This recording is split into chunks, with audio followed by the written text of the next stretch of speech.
And I think they're going to keep cycling them out, honestly, with new NXT talent. Triple H deserves a raise based on what? Some of the people in creative have been there for years, and the WWE has fallen short on all of these TV deals.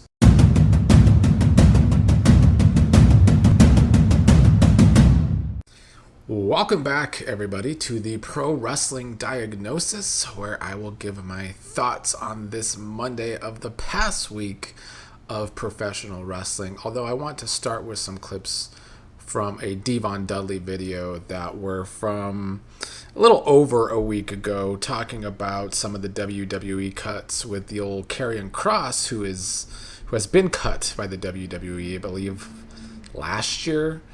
And his thoughts, and also Scarlett's, more so Scarlett's actually, her thoughts on why the WWE are doing these kind of cuts these days. We think that they're cycling out people so they can't ask for more money, people who are starting to get over. And I think they're going to keep cycling them out, honestly, with new NXT talent. I think this is probably a pretty good assessment. I think that the WWE does think, or especially TKO, does think that they can just cycle out talent, especially the talent that are in the mid-card or lower mid-card, or talent that the WWE necessarily doesn't like creatively. Because Karrion Kross and Scarlett were two people that were trying to get over on their own. They've definitely talked about how their ideas would get shot down. They don't know if it was by Triple H himself or other higher-ups. But when they would have an idea that would start to work, it seemed like the WWE would stop doing it or not want to do it. And so that kind of stuff, that's been going on for a long time in the WWE, but it makes people get over less. And there's more to this. UFC did this with Conor McGregor, with Ronda, and then like the fighters who were lower, they weren't making that much, and they kind of cycled those people out. This is true. This is an old UFC thing where only the tippity top people would stick around to make more money. Everyone else not getting paid a whole lot. I'm sure they do want to have a similar structure for the WWE. It's just, it could only work so much.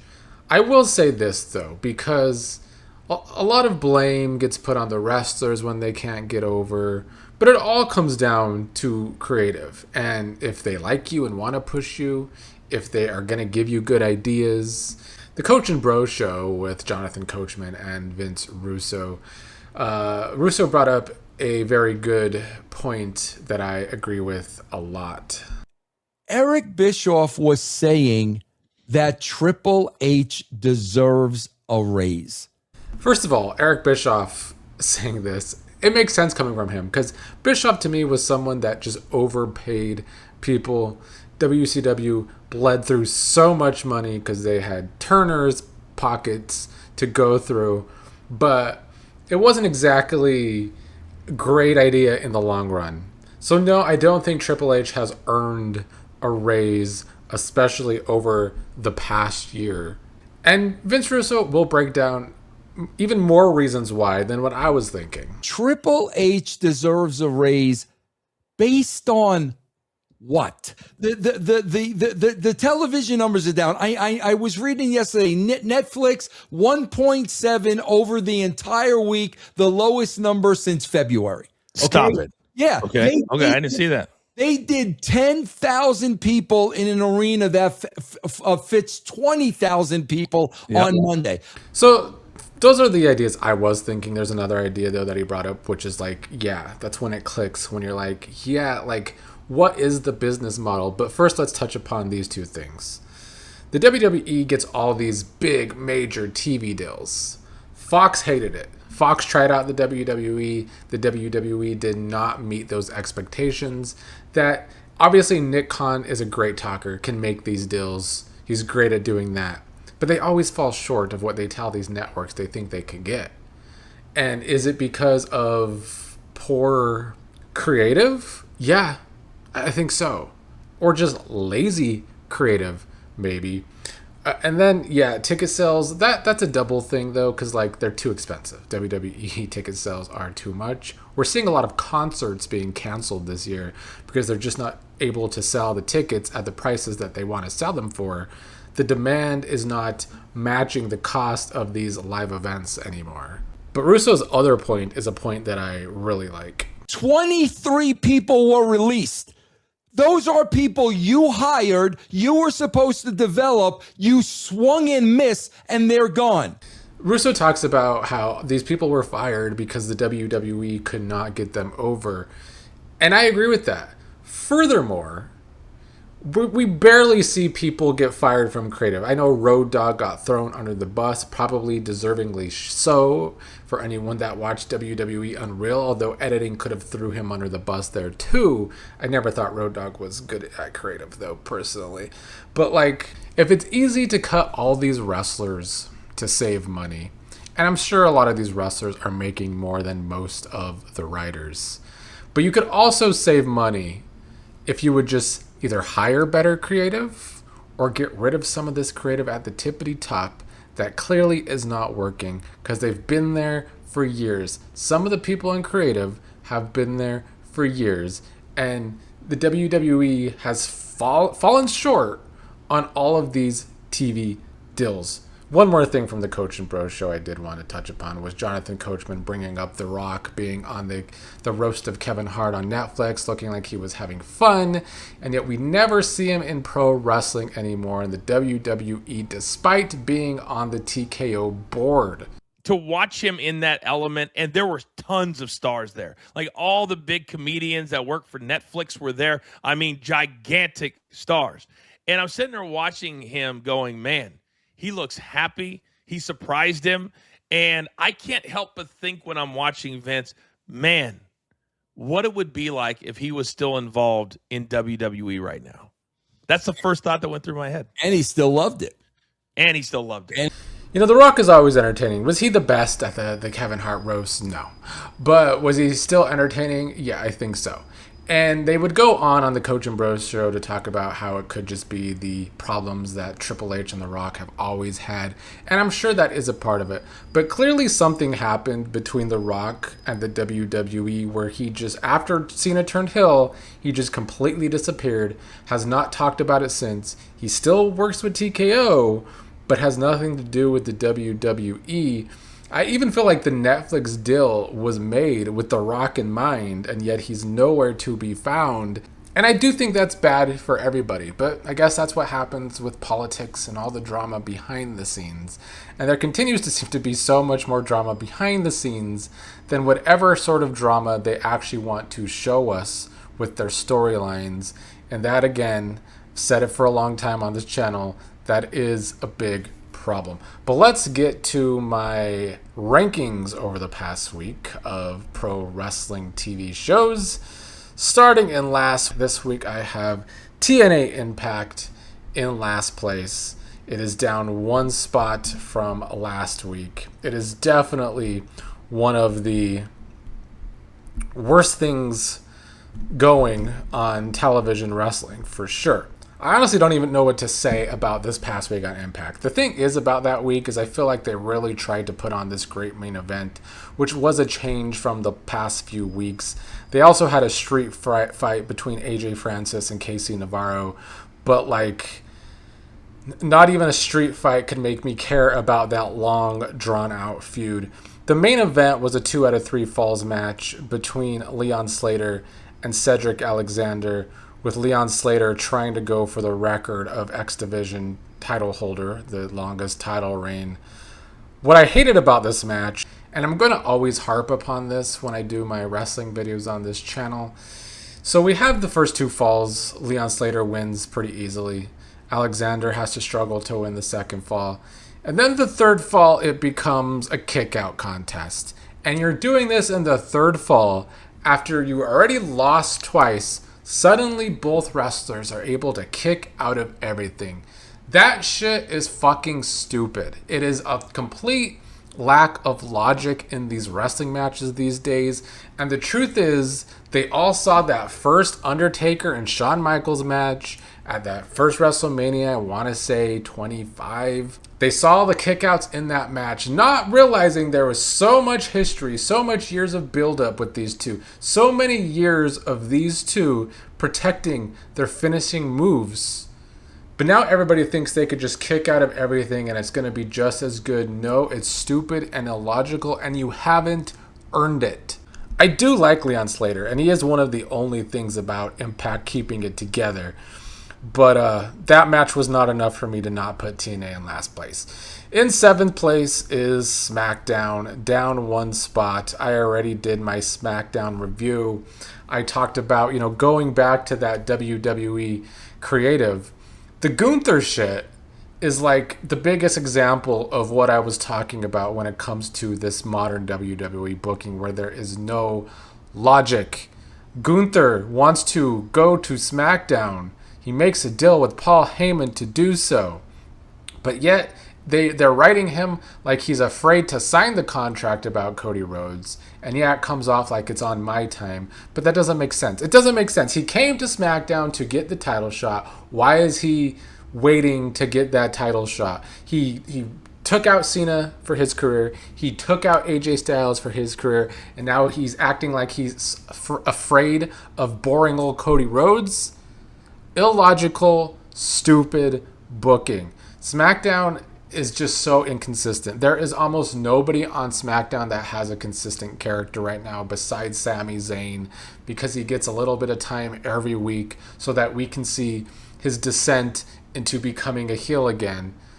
Everything else is all over the place. I mean, maybe you could say, I would say maybe Danhausen, but I don't know if I agree with that either, because I don't know how we went from Danhausen feuding with The Miz to now he has a cloning machine and he could clone people. But whatever. I think SmackDown is still a very hard watch, and it's too long. That doesn't help. In 6th place, I put AEW Collision. It's down 3 spots from the week before when it was just an hour. I think an hour show for a wrestling show is easier to digest. Collision was not the worst, but they had some stuff that I just don't care about. I will say this, though. The first match, it was Orange Cassidy, Kyle O'Reilly, Mark Briscoe versus Shane Taylor Promotions in a trios match. And it was a match coming in I did not give a shit about. But this is an example of a match that I didn't care about, but they made me. They turned it into a very fun match. It had logic, which obviously I preach about. It helped that the crowd was so into Mark Briscoe too. I think that's what really helped make the match in the end. So the show definitely did have stuff I did like. The Willow Nightingale versus ROH Women's TV Champion Red Velvet was not my favorite, because my problem with both AEW shows this past week comes down to Tony Khan's booking. I hate how Tony Khan books ROH wrestlers and their champions to lose to the main show people right after an ROH event, kind of rendering the ROH event that they just had pointless. If he's gonna continue to keep ROH, it needs to be a completely separate entity like NXT. Why are they not using it to build people up there and then bring them onto the main roster? Why are people like Athena stuck down there? I get that she clearly likes being a big fish in a small pond, but this kind of shit doesn't work. It's stupid, and it kind of just wastes our time. It wastes anyone's time that watches ROH. The best thing on Collision was Tommaso Ciampa beating the hell out of Mark Briscoe, and then they fought down to ringside. They really set them up for this match on Wednesday. They did an excellent job of that. This was also a good idea because Mark Briscoe was so over with that Collision crowd in the first match. So to then see Ciampa attack him and beat him down, I think really added some value there. The main event, Darby Allin versus Sammy Guevara, did not love it. I think they are stretching this Darby Allin title reign extremely thin. Sammy just attacks him before the match, beats him down for most of the match, puts him through a table after jumping off a ladder. early into the match. They're overdoing it. I get that Darby is supposed to be the guy that never gives up, a big underdog, and he wants to be a fighting champion. I think making him a fighting champion on both shows every week has been overkill, and it's taking away from the title reign. At first, I said that I like the fact that Darby Allin is the champion right now more than I thought I would be, but I don't really think it's working as good anymore, and it's coming down to the oversaturation of seeing him in these matches twice a week the matches are becoming worse and worse as they go along. This was not a good main event. So yeah, that's why Collision is where it is in my rankings. Next up, I put AEW Dynamite in 5th place. It is up 3 spots from the week before when Tony Khan did not even try to book a good show. But it is his booking once again as to why I did not love the show. There were these booking decisions on Dynamite that really made me wonder what the fuck are we doing here. I mean, the MJF stuff with the bald people, I mean, that was funny. That was one of the most entertaining parts on the show. But then we have strange booking decisions. So the Dogs are in this multiple man tag match with FTR and Ciampa versus Adam Copeland, Christian, Orange Cassidy, Young Bucks. The Dogs are on the losing team.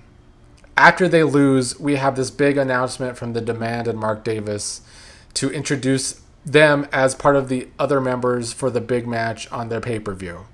After the Dogs just lost that match. Strange to do that announcement after a loss. But it got worse because we've been building up Will Ospreay and the Deathriders for what feels like very many weeks now. It feels like a long time to watch Jon Moxley not do good acting. But I've been okay with these vignettes because I feel like we have to be leading to something, right? They're trying to turn Will Ospreay into a killer. They don't want him to, be in these long matches. They're trying to strengthen his neck. And then Will Ospreay goes and fights Ace Austin, and they have the typical Will Ospreay match. And I'm like, if you're going to have all these vignettes on both Dynamite and Collision every week, why is Will Ospreay still the same? Why is he not the killer that they're trying to change him into? That did not make any sense to me, and it does not tell me that Will Ospreay has changed, and that's supposed to be the whole storyline with the Deathriders. Then, on this same show, it's Kevin Knight doing an open challenge with, first of all, is pro wrestling not sick of doing open challenges? I feel like they should be. They're definitely overdoing it. But it's Brian Cage making a return, looking like $1 million. It's a big man versus little man match. I did like the match overall, but I think it is very stupid of Tony Khan for Brian Cage to come back and immediately lose. And then we just have to see, well, he looks great, but he's still the same Brian Cage who loses to smaller people all the time. I just don't think that is a match you should book. It keeps Brian Cage looking like he's a waste of time to watch on television, despite him looking like $1 million. I just don't think that match should have been booked. So a lot of questions I had with Tony Khan's booking on AEW shows over this past week. I had some comments last week when I talked about the WWE and TKO and all the fans upset with certain things. People were in my comments saying I should watch AEW, which means they clearly didn't watch my whole video that I did the rankings. But anyway, I want AEW to succeed. But Tony Khan has to get his head out of his ass when it comes to booking. In 4th place, I put NXT, which is the same as the week before. There were things I definitely enjoyed on NXT. I think Mason Rook has been a fun watch, and people are blaming Mason Rook for NXT having its lowest ratings ever, or one of its lowest ratings ever, and I think it's absurd. Social media is very weird with Mason Rook. I don't know if it's because he's overweight, I don't know if it's because his face in general, or the whole thing combined, but they are very strange with Mason Rook for sure.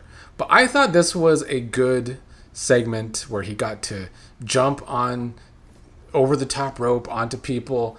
I think Mason Rook has a lot of potential, And I'm looking forward to see where they go with that. I think the hate for him is too much. I also think NXT had a good main event with Kendall Gray and Kalani Jordan, which Vice and Dame got involved, and Sinclair was involved. She was out there with Gray, got knocked down, kind of caused a distraction so that Kalani Jordan could win.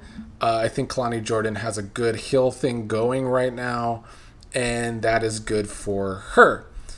So yeah, NXT had enough strong points. I still think, obviously, the big problem on NXT is they lost a lot of people. They have to build more people up, and that's a hard thing to make us care. I do like these little things they're doing with Emily Asgard, who is like talking to people and we're getting to know them on a more personal level. I think that's a good way to make us care about some of these wrestlers. So whoever had that idea, that was a good idea. I like what they're doing with Jada Parker and Natalya, where Jada Parker keeps interrupting things that Natalya's doing. We saw her interrupt Natalya doing an LFG video. She was also called into Natalya's Busted Open radio show. So that's been pretty good. So NXT is still entertaining despite losing so many people. In third place, I have Lucha Libre AAA, which was number one last week for me, but they definitely had a not as entertaining episode this past week. They're building up to their big event, which is just like a week and a half away. I honestly don't have a lot to say about it. It was just not as entertaining. What works for the show is that it's only an hour show, so it's an easy watch. I think they set up the Americanos at the end. They're really setting up that mask versus mask match here in the week and a half at their big event. I also think the War Raiders look awesome on AAA. This is the best the War Raiders have ever looked like. They have a great look to them. They're coming out and just beating people up when they need to. So I think those are two strong booking points over the past week. But the matches on the match were just not as engrossing as some of the past weeks have been. In second place is Raw, which is, I believe, the same exact spot as the week before, yes. So I already gave my Raw review. I think it's a very basic show. I think some things leave a lot to be desired, like anything with the vision, for me personally.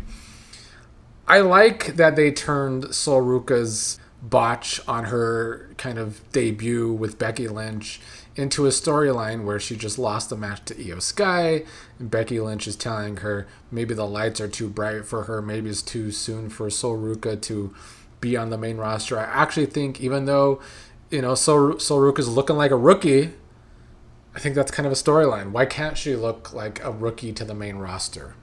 We're going to get more into that in a second. Honestly, what made Raw is Jacob Fatu in that last segment, just destroying Roman and the Usos. Nobody has had as good of booking as Jacob Fatu has had over the past month. Despite losing to Roman at Backlash, he still looks like he is a crazy monster, and that is good booking. In first place, some people are gonna hate it. Russo haters are gonna hate it. But the most entertaining wrestling show last week was Juggalo Championship Wrestling, up 4 spots in my rankings. It was very much a story-heavy show. If I had done these rankings sooner, JCW would have been high a lot of weeks at the beginning of the year and in like March and April. It gets back there now. They paid off a lot of their stories in April, so much like NXT, they have to build things back up. But Russo does have storylines for everyone, and sometimes it's overkill, but it worked in this episode. And I'm going to sound crazy here, I don't care, but the wrestlers that identify as zombies were the most entertaining part of this episode because they're drug addicts. And that was the storyline thread throughout the entire show. Their manager, Barnabas, trying to get them to stop being these drug addicts. First, they're smoking pot. They've been crackheads. They've been doing cocaine, sniffing gas at the end of the episode. They can't stop being addicts. And the zombie part, when I first started watching, when I heard Russo was going to be booking, And the zombies were not his idea. He came in and the zombies were already there. And his idea was that they identify as zombies. They're not actually zombies. That still did not work for me at first. But it is working for me now because the more drugs that they do, the more human-like they seem to become rather than staying these zombies. And I like that their manager is so frustrated with the fact that they're addicts that they have the Outbreak, which is their name. He wanted people to beat the addiction out of him over this past week. That's how you make it a wrestling angle. Their own manager has to try and beat the addiction out of him. But what also happens is that Barnabas, by the end of the episode, realizes that somebody is siphoning all these drugs to them, and he needs to find out who that person is. Is it ridiculous for a wrestling show? Yes. But was it also entertaining? Yes. But JCW has more than just that. We have the Big Vito feud continuing with the Brothers of Funstruction.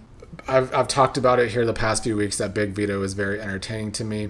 Violent J also set up this thing for Caleb Conley where for the next 4 weeks he's going to have surprise opponents from outside of JCW each week as kind of a way of getting back at Caleb because Caleb was doing Vince Russo's job this past week on the episode. Russo wasn't there, so his chosen one, Caleb Conley, was doing the half-owner stuff with Violent J, and he was going behind Violent J's back and making decisions.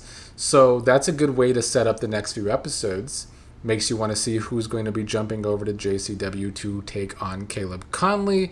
They also have this wrestler who I don't even know what to think about him. He goes by the name Father Bronson, who now has this list of people within the company that it seems like he wants to take out. It's giving like cult leader vibes with him. So I'm very intrigued to see where they go with him as a character. I think he's under good hands with Russo. Anyway, you should check out JCW if you are storyline first like I am. I need my pro wrestling to have storylines so that I could give a shit about the matches. I will say JCW's low point is most of their actual wrestling matches, though. So if you're just in pro wrestling for the matches, you're not going to see two great matches on JCW. Although their women's match this past week I thought was pretty good. All right, let's move on. Dupree Richardson, in my comments on one of my reviews, I think the Smackdown review, asked what I think Raw and Smackdown need to do to develop better story arcs.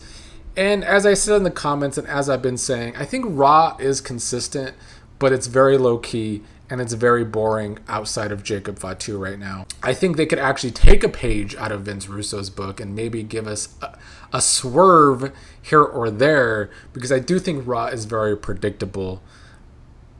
I do think Raw is at least trying to find logical things to do, though, unlike SmackDown. I think what they are doing with Sol Ruca is a logical way to tell her storyline. Maybe she is too green for the main roster right now. I think it makes sense. SmackDown has no consistency. I think Cody Rhodes might be one of the only people with consistency, but he's so boring we have Cody Rhodes fatigue. I think Sami Zayn is the only other character on the show that is starting to make sense because we get to see his thought processes every week. Everyone else on the show is all over the place. They are not consistent with these people. I talked about earlier the Gunther stuff. He is illogical on SmackDown right now, not wanting to sign the contract, even though he's supposed to be the career killer. Why does it seem like he's afraid of Cody Rhodes when he took out Cena and he took out AJ Styles? I don't think that's consistent character work with Gunther. I don't think Trick Williams has consistent character work. I get it, he's a babyface now, but what does that mean for Trick Williams? Who is Trick Williams now as a babyface? Because he got over as a babyface with goofy shit, with the gingerbread man stuff. But how on a pro wrestling show, when the guy got over in the first place for a whoop that Trick chant, which is not very kid friendly, how do you make Trick a kid friendly babyface and keep him cool? Does he just become a John Cena style? Does he just he's over with the children? That's possible, and that could be good for him long term. But that hasn't been established. Nothing has been established as Trick Williams as a babyface. It's just he's now a babyface. But at his core, what does that mean for Trick as a character? I need SmackDown to get some character work together. I've also gotten some comments about where is CM Punk. I don't know. I've tried to look it up. It seems like he has some dates in June. He's probably just taking a rest after WrestleMania. He had a title reign. He's not a spring chicken. He is older, pushing 50. I think he just needs some time off. We probably have another month without him, which does suck for me because when there is a show that isn't really working, I could always count on a CM Punk promo to at least entertain me. And we don't have that right now. Although Raw is at least watchable, like I've been saying overall. Let's listen to JR's take on the Darby Allin title run. I like what AEW is doing with Darby. They're getting some momentum. He provides hope in his little undersized body. He's very resourceful. He sells great.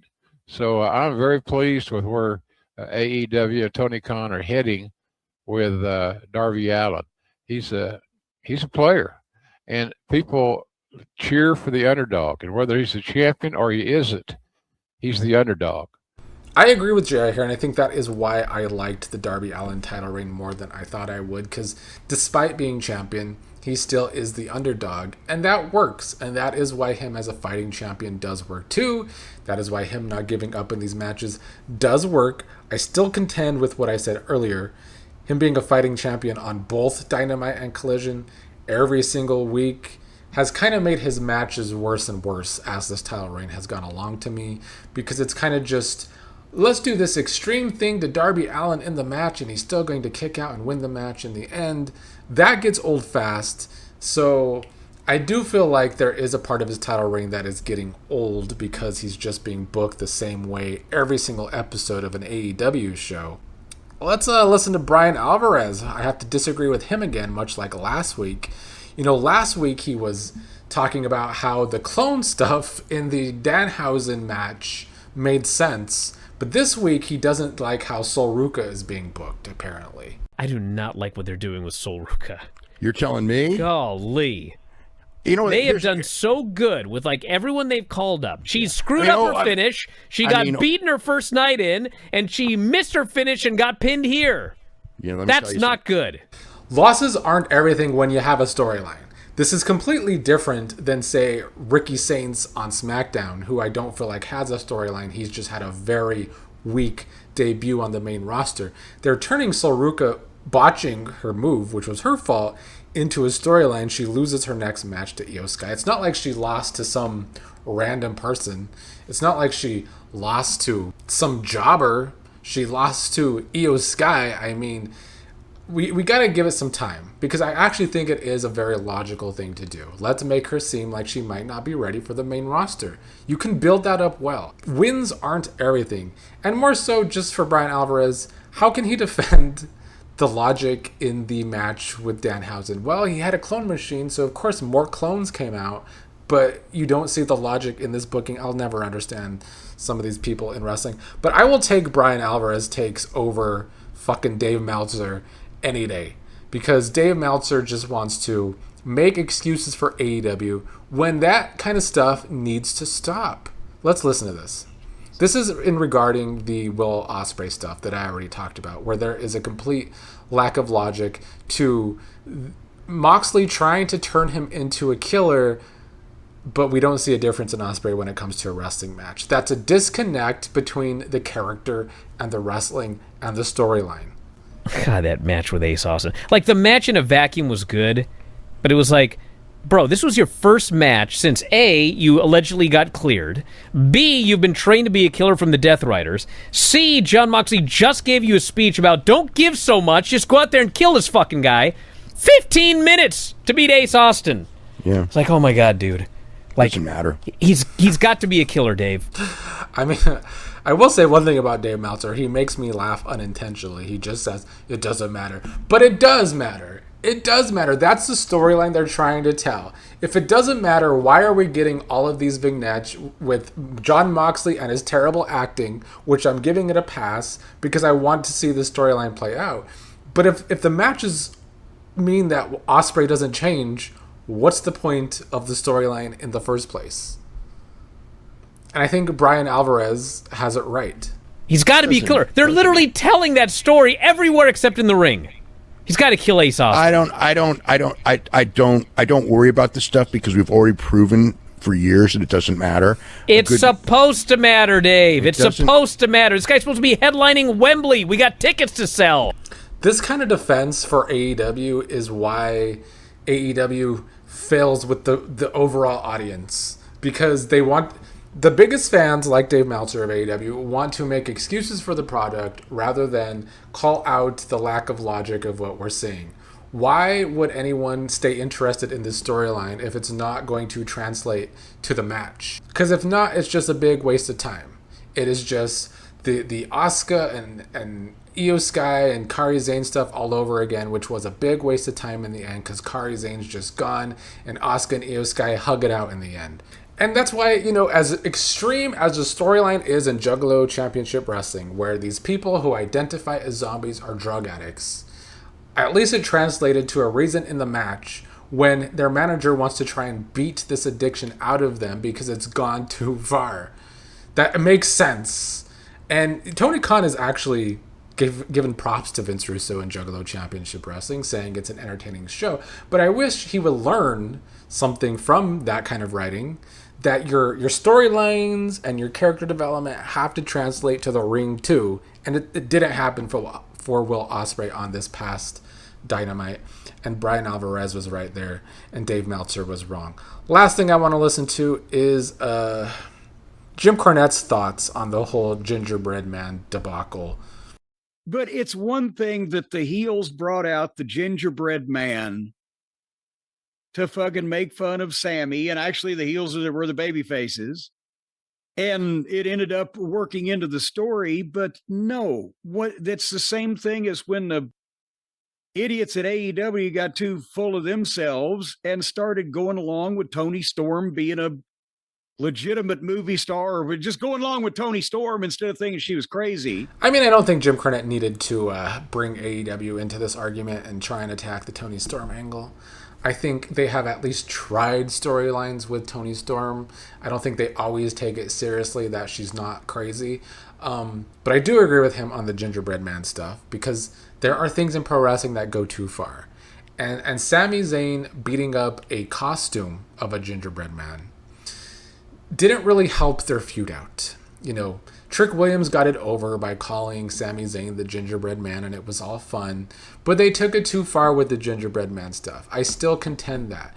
And I don't know if Trick Williams is better after that feud. The only thing he is a babyface. But as I've been saying this whole video, when is SmackDown going to give character development into Trick Williams as a babyface? What does that mean for Trick Williams now that he is a babyface on the main roster?